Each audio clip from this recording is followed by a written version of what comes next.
Hello everyone, कैसे हैं आप सभी। आप सभी को अमन का नमस्कार, आदाब, सत श्री अकाल। आशा करता हूं दोस्तों कि आप सब सकुशल होंगे और अपनी तैयारी में लगे हुए होंगे। ऐसा आशा करना मेरा कर्तव्य भी है, क्योंकि मेरे विद्यार्थियों के लिए मैं हमेशा यही कामना करूंगा कि वो अपनी मेहनत के पथ पर अग्रसर लगे रहें। हमारे चैनल MPPSC टॉक्स में जहां हम पढ़ाई को सब सर्वोपरि रखते हैं, पर इससे एक कदम आगे और हम जिस चीज़ को रखते हैं वो है अनुशासन। मैं ये चैनल शुरू करने से पहले आपको बताना चाहता हूं दोस्तों कि ये चैनल आज पढ़ाई से रिलेटेड बिल्कुल नहीं होने वाला है, क्योंकि हमें इसमें आज कुछ पढ़ने नहीं वाले हैं। पर हम ये बात श्योर है कि पढ़ाई नहीं करने वाले, पर पढ़ाई से कुछ अच्छा सीखने वाले हैं।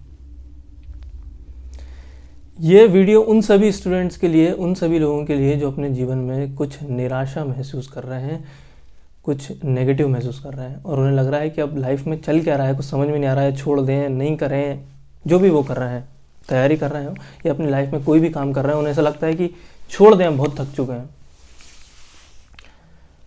तो दोस्तों, मैं आपको एक चीज़ बताना चाहूँगा जो आपको पता है शायद, कि हार्ड वर्क तो आपको लाइफ में करना ही पड़ेगा, चाहे आप लाइफ की किसी भी फेज में करें। जो इससे जल्दी समझ लेगा उसके लिए ज़्यादा अच्छा होगा, जो देर से समझेगा उसके लिए ऑब्वियसली समय निकल चुका होगा और काफ़ी देर हो चुकी होगी किसी के लिए। But there is nothing too late to start something. किसी भी चीज़ को शुरू करने के लिए कभी भी देर नहीं होती है। मतलब आप किसी भी चीज़ को कभी भी शुरू कर सकते हैं।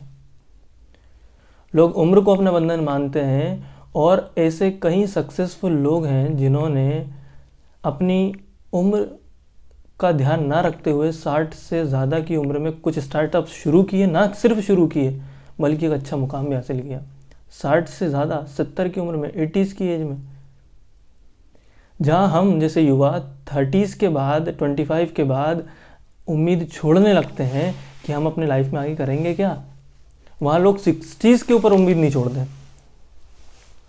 क्यों? क्योंकि उनके लिए age is just a number. मतलब कि उम्र सिर्फ नंबरों की संख्या ही तो है। भाई आज 60 के, कल 70 के, पर उनके अंदर का दिमाग, उनके अंदर की स्फूर्ति बहुत तरोताजा है। वो काम करते हैं उतनी देरी से, उतने ज़ोर शोर से काम करते हैं। तो आप इतनी जल्दी थक कैसे सकते हैं जब हार्डवर्क का कोई विकल्प नहीं है। ये कहावत कही गई है और ये कहावत सत्य है कि हार्डवर्क का कोई विकल्प नहीं होता है। हार्डवर्क तो करना ही है, करना है। There is no alternate for success, there is no alternate for hard work. Hard work का कोई भी विकल्प नहीं हो सकता, ना है। तो हार्डवर्क जिस चीज़ में लगेगा उसमें तो आपको करना है। स्मार्ट वर्क एक अलग चीज़ है। स्मार्ट वर्क तो करना है, पर स्मार्ट वर्क तब काम करेगा जब हार्ड वर्क करोगे। जब तक हार्ड वर्क नहीं करोगे तब तक स्मार्ट वर्क क्या करेगा। आप स्मार्ट बने रहो। आपका स्मार्टनेस किस काम की? जब आप हार्ड वर्क करना नहीं जानते, आप काम करने की इच्छा नहीं रखते, आप शुरुआत करना नहीं जानते, आप चाहते नहीं हो एक कदम आगे बढ़ाना और आप चाहते हो कि मैं स्मार्ट हूँ, वो आपकी स्मार्टनेस रखी रह जाएगी, कोई काम की नहीं आपकी स्मार्टनेस।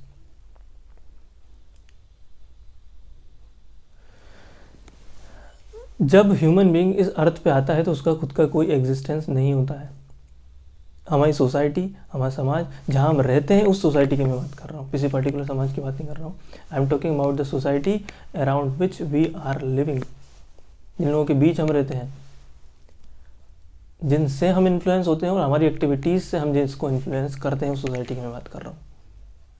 वहाँ पे हमें अपना वर्चस्व बनाने के लिए, अपना एग्जिस्टेंस बताने के लिए लोगों को कि हाँ हमारा भी इम्पोर्टेंस है। सभी लोग चाहते हैं कि मेरी तरफ सबका अट्रैक्शन हो, मुझे सब सुने, मुझे सब सुनना चाहें, ऐसी सबकी कामना होती है। पर लोग काम करना नहीं चाहते, आगे बढ़ना नहीं चाहते, अपना कदम बढ़ाना नहीं चाहते। प्यास सबको लगी, पानी सब पीना चाहते हैं, पर क्या कुएं के पास जाए बिना पानी की प्यास बुझ सकती है? उठ करके पानी का गिलास भर के पिए बिना क्या प्यास बुझ सकती है? नहीं बुझ सकती। तो फिर आप कदम बढ़ाने से क्यों रुक रहे हैं? आप शुरुआत तो कीजिए, एक कदम आगे तो बढ़ाइए। ईश्वर तब तो आपकी मदद करेगा। आप कहते हैं भगवान मेरी मदद करो, भगवान मेरी मदद करो, मुझे ये कर दो, मुझे ये कर दो, भगवान करने नहीं आएंगे। भगवान को करना होता तो वही कर चुके होते। भगवान ने आपको भेजा है यहाँ करने के लिए कर्म। भगवान ने तो अपना कर्म कर दिया। अब आपका कर्म है कि यहाँ पे आपको अपनी रिस्पॉन्सिबिलिटीज, अपने कर्तव्य करने हैं। एक चीज आपको बताऊं दोस्तों, याद रखना कि क्षमा शोभती उस भुजंग को जिसके पास गरल हो। क्षमा शोभती उस भुजंग को जिसके पास गरल हो, उसका क्या, जो विषहीन, विनीत, विष रहित और सरल हो। मतलब क्षमा शोभती उस भुजंग को जिसके पास गरल हो, उसका क्या, जो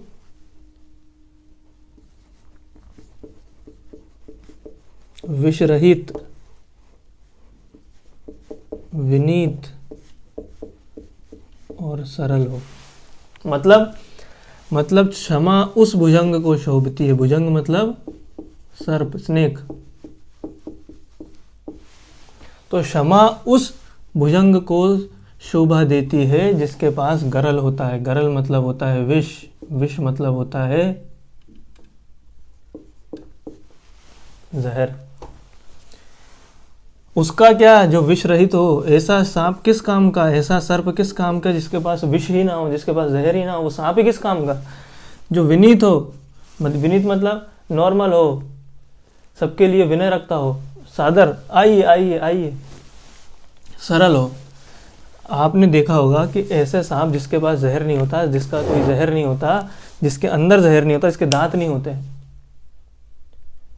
उसे तो सपेरे अपने गले में लटकाए घूमते हैं बाजार में कि लोही का कर लेगा हमारा, खेलते हैं उसके साथ। और वहीं दूसरी ओर जो जंगल में रहने वाले सांप होते हैं उनसे डरते हैं, भागते हैं, अरे काट लेगा तो मर जाएंगे अभी, क्यों, उससे क्यों डरते हैं। और दूसरा है जिसको गले में लटकाए घूम रहा है, जिसकी कोई इज्जत नहीं है, जिसकी कोई वैल्यू नहीं है। तो दोस्तों ऐसा ही इंसान के जीवन के साथ भी है। तो ऐसे सर्प, ऐसा सांप जिसके पास विष होता है, उसी से सब डरते हैं और उसी को क्षमा शोभा देती है। याद रखना, क्षमा उसी को शोभा देती है, उसी सर्प को शोभा देती है जिसके पास भुजंग हो, जिसके पास गरल हो। क्षमा शोभती सिर्फ उस भुजंग को जिसके पास क्या हो, गरल हो, अर्थात जहर हो। जो विष रहित हो उसको कोई नहीं पूछता, उसको सब गले में लटकाए घूमते हैं। तो इंसान के साथ भी ऐसा है। इंसान क्या विष रख के घूमेगा, जहर रख के घूमेगा? नहीं, इंसान जहर रख के नहीं घूमेगा। पर इंसान का अपना खुद का मान, पद, प्रतिष्ठा होनी चाहिए समाज में, तब वो किसी को क्षमा करने लायक हो सकता है। आप क्षमा कब करोगे किसी को? जब आपके पास पावर होगा क्षमा करने का, और आपके पास कोई पोस्ट होगी, आप किसी पद पे होगे, किसी को क्षमा करने के लायक होगे, आपके पास विष होगा। विष मतलब इंसान के जीवन में पावर। आपके पास सरकारी नौकरी होगी, आपके पास प्राइवेट नौकरी होगी, तो आप कह पाओगे सम्मान से, हाँ काम करते हैं, नौकरी करते हैं, जितना कमाते हैं अपने दम पे कमाते हैं। और जो कुछ नहीं करते अपने जीवन में, वो कुछ नहीं करते, वो सिर्फ आते और जाते हैं। वो सिर्फ, sorry for my language, but वो सिर्फ एक जानवर की तरह है जो इस पृथ्वी पे आते हैं, अपना कर्म करते हैं और चले जाते हैं। पर हम इंसान हैं, हमें अपना कर्तव्य मिला है, कर्म मिला है, तो हम अपनी मातृभूमि, अपनी राष्ट्र के लिए, अपने देश के लिए कुछ करके, अपना नाम करके उसके बाद जाएंगे। अपना खुद का एक वर्चस्व बनाएंगे, अपना खुद का एक इम्पोर्टेंस बनाएंगे समाज में। जब आपके पास वो पद होगी, वो प्रतिष्ठा होगी, तो आप भी किसी को क्या कर सकते हो, माफ़ कर सकते हो। क्षमा सिर्फ आपको तभी शोभेगी। तो उस पोस्ट के लिए जब आपने काम करना शुरू कर दिया है तो डरना क्यों? जिसने शुरू नहीं किया है वो शुरू कर दो, क्योंकि कदम तो बढ़ाना पड़ेगा। आज नहीं तो कल इस चीज़ को समझ लो कि मेहनत तो करनी ही है, कदम आप ही को बढ़ाना है, कोई दूसरा बढ़ाने नहीं आएगा। मैं आपको यहाँ बैठ करके आज बोल सकता हूँ, बता सकता हूँ, पर करना सिर्फ आपको ही होगा, शुरुआत आपको ही करनी होगी। चैरिटी बिगिंस एट होम, कहावत है कि दान अपने घर से शुरू होता है। मतलब जो आप दूसरों में देखना चाहते हो, शुरुआत वो आप खुद करो। मतलब आप करोगे, जब आप आगे बढ़ना चाहोगे तो आपको बढ़ना पड़ेगा। पहला कदम तो आपको आगे बढ़ाना पड़ेगा ना। आपको 100 मीटर की दौड़ दौड़नी है और आप सिर्फ बैठे बैठे सोचते रहो कि दौड़ पूरी हो जाए, तो दौड़ पूरी नहीं होगी। आपको एक कदम आगे बढ़ाना पड़ेगा और दौड़ना पड़ेगा, तब तो आप वहाँ पहुँचोगे।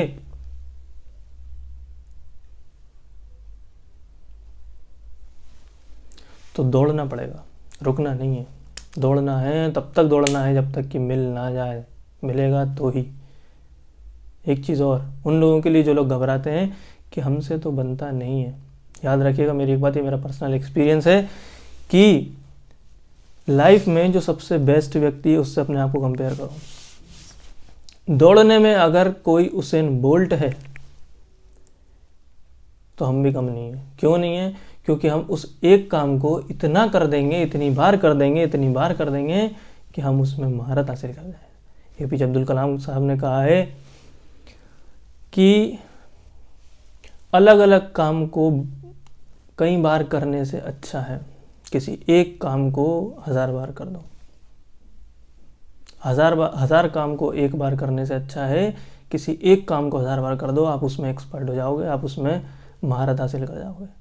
इसका मतलब ये है कि किसी चीज़ से डरो मत, किसी में आप कमज़ोर नहीं हो। अगर आपको लगता है कि हमें ये पद चाहिए, ये पोस्ट चाहिए, हमें इसके व्यक्ति से इस व्यक्ति ऐसा बनना है, इस व्यक्ति ऐसा बनना है, या हमें वो चीज़ हासिल करनी है, तो आप अपने आप को कमज़ोर मत समझो। हो सकता है कि आपको आज नहीं आती, पर आप निरंतर अभ्यास करोगे, प्रैक्टिस करोगे, तो आप ऑब्वियसली धीरे धीरे अच्छा करते जाओगे और एक दिन उसको टक्कर दोगे। ये मेरा दावा है।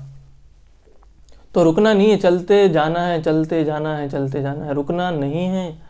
दौड़ते नहीं बन रहा है तो धीरे चलो, धीरे चलते नहीं बन रहा है तो और धीरे चलो, और धीरे चलते नहीं बन रहा है तो रेंगो। रेंगो, रेंगना जानते हो? रेंगना, अपने आप को खींचना, रेंगना है, पर रुकना नहीं है। रेंगने की भी जरूरत पड़ जाए ना तो रेंगो। मतलब आप 24 घंटे आपके पास हैं दिन भर में, आप अगर 8 घंटे सोने के निकाल भी दो, आप नॉर्मली 10 से 15 घंटे पढ़ सकते हो। नहीं पढ़ पा रहे हो, आपके डेली का काम में कि आप 8 घंटे पढ़ते हो, नहीं पढ़ पाए किसी दिन, तो 8 घंटे नहीं पढ़ पाए तो 2 घंटे तो पढ़ो। किसी काम में उलझ गए, 2 घंटे तो पढ़ो। इसको बोलते हैं चलना, इसे बोलते हैं रेंगना। रुके नहीं हम 10 चीज़ें पढ़ते थे, आज हमने एक पढ़ी, पर हमने छोड़ी नहीं। पढ़ी तो ये सोच के नहीं छोड़ी कि आज नहीं पढ़ा तो नहीं पढ़ा, वो नहीं करना, रुकना नहीं है। जब रुकोगे नहीं तब तो लक्ष्य मिलेंगे। और शॉर्टकट का तो बिल्कुल साथ लेना नहीं, क्योंकि शॉर्टकट कुछ नहीं होता लाइफ में, कुछ भी शॉर्टकट नहीं होता। हर चीज़ का एक अपना रास्ता होता है, सिर्फ उसी से होकर के जाना पड़ता है, तभी आपको चीज़ें मिलती है। शॉर्टकट कुछ नहीं होता। तो मेहनत तो करना पड़ेगा, आगे तो बढ़ना पड़ेगा। और जो लोग निकल चुके हैं वो लोग सुन लें, वो ये सुन लें कि मंजिल तो मिल ही जाएगी, भटक कर ही सही। मंजिल तो मिल ही जाएगी, भटक कर ही सही। पर गुमराह तो वो लोग हैं जो घर से निकले ही नहीं। भाई हमें तो मंजिल मिल ही जाएगी, तो हम तो निकल चुके हैं ना। कितना ही बड़ा रास्ता हो, हम तो निकल चुके हैं, हमने कुछ तो तय कर ही लिया होगा। इतना बड़ा रास्ता है, हमने इतना तो तय कर ही लिया होगा, हम निकल गए हैं तो, और पहुंच ही जाएंगे जब निकल गए हैं तो। गुमराह तो वो हैं जो निकले ही नहीं है अभी तक। जो निकले नहीं है वो सबसे बड़ा गुमराह है। निकलो, पढ़ो आगे, अपनी बेड़ियों को तोड़ो कि हम नहीं कर सकते। आप सब कुछ कर सकते हो। एक इंसान अपने जीवन में सब कुछ कर सकता है, ऐसा कोई काम नहीं है जो इम्पॉसिबल हो। जब मांझी जैसा व्यक्ति छेनी और हथौड़ी से पूरा पहाड़ तोड़ सकता है, रास्ता बना सकता है, तो बताइए आप कौन सा काम इम्पॉसिबल बचा? बताओ। पहाड़ तोड़ना कोई आसान बात है? ये रियल लाइफ का एग्जाम्पल बता रहा हूँ मैं आपको। तो कहते रहिए और आगे बढ़ते रहिए। आगे तभी बढ़ेंगे जब आप कुछ करेंगे। अपने आप से ये कहिए कि I can do it. Daily सुबह उठिए, भगवान को शुक्रिया कीजिए कि हमारी लाइफ के लिए, हमें ये दिन दिखाने के लिए आपका बहुत बहुत शुक्रिया। And I can do this. जो भी आप अपने मन में रखते हैं, सोचते हैं, वो डेली उसको रिपीट कीजिए सुबह उठ के। I can do this, I can do this करिए।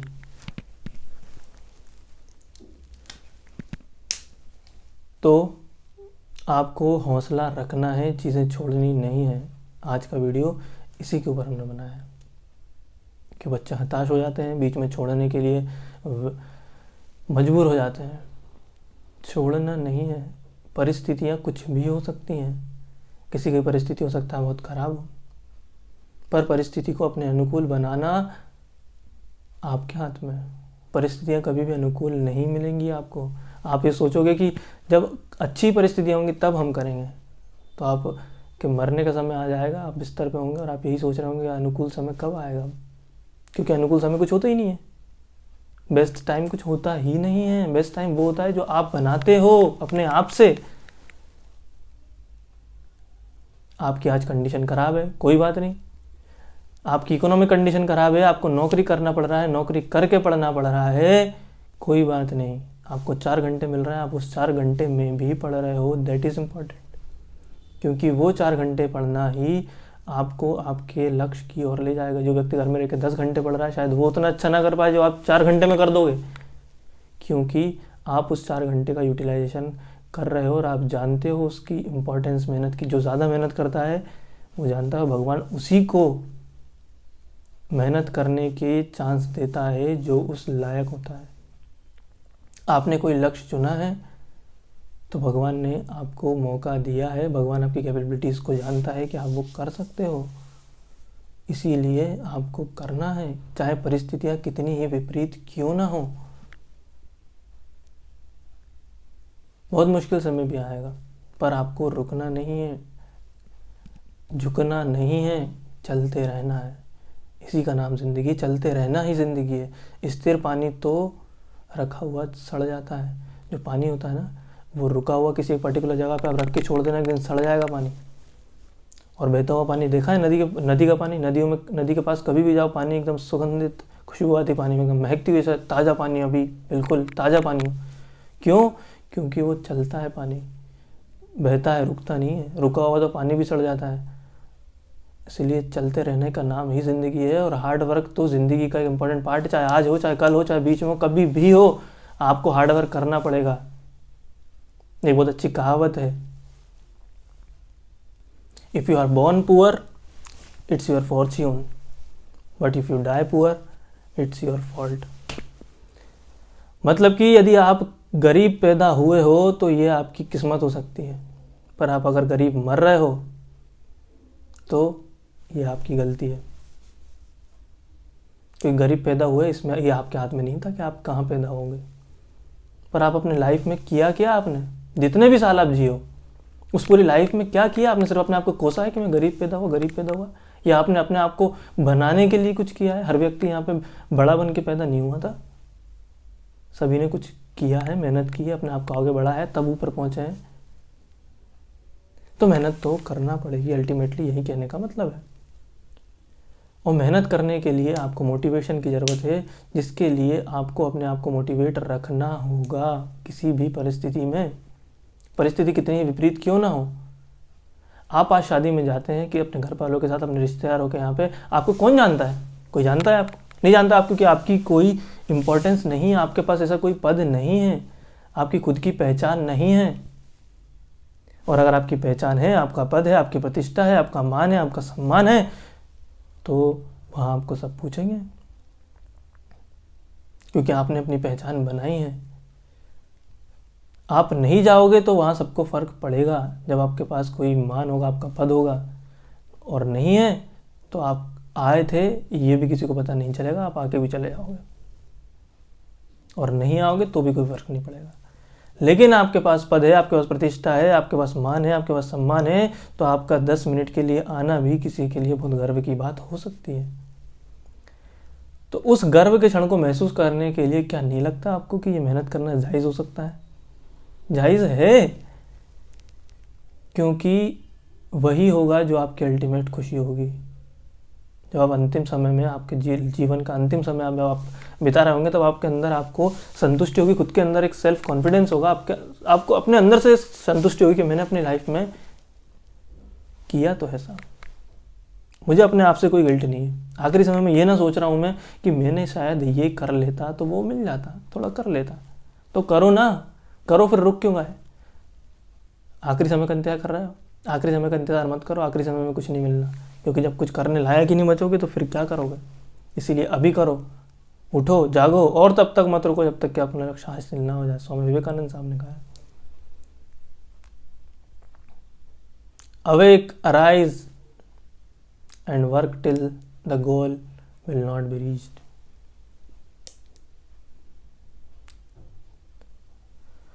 तो ये सब महान कहावतें मुहावरे जो कह के गए हैं हमारे पूर्वज, ये उनके पर्सनल एक्सपीरियंस थे जो आज भी प्रासंगिक हैं। तो इनको मानिए, काम कीजिए, रुकिए नहीं, घबराइए नहीं, लक्ष्य हासिल होगा, अवश्य होगा। समय लग सकता है, देर हो सकती है, पर अंधेर नहीं होगी। इसी बात के साथ, इसी पॉजिटिविटी के साथ हम अपने इस अंश को यहीं समाप्त करते हैं। आई होप दोस्तों कि आपको हमारे इस लेक्चर से कुछ पॉजिटिव सीखने को मिला होगा, कुछ समझ में आया होगा कि लाइफ में वाकई कुछ करना है। लगा है तो हमारे वीडियो को लाइक कीजिए और हमें बताइए कि आपको हमारा ऐसे मोटिवेशनल वीडियोस कैसे लगे। अगर अच्छे लगते हैं तो हम इसको आगे कंटिन्यू करेंगे, कुछ और अच्छी बातें करेंगे। इसका हम नाम रखेंगे एक बात अमन के साथ। तो आइए इसको हम यहीं समाप्त करते हैं। धन्यवाद। Thank you so much.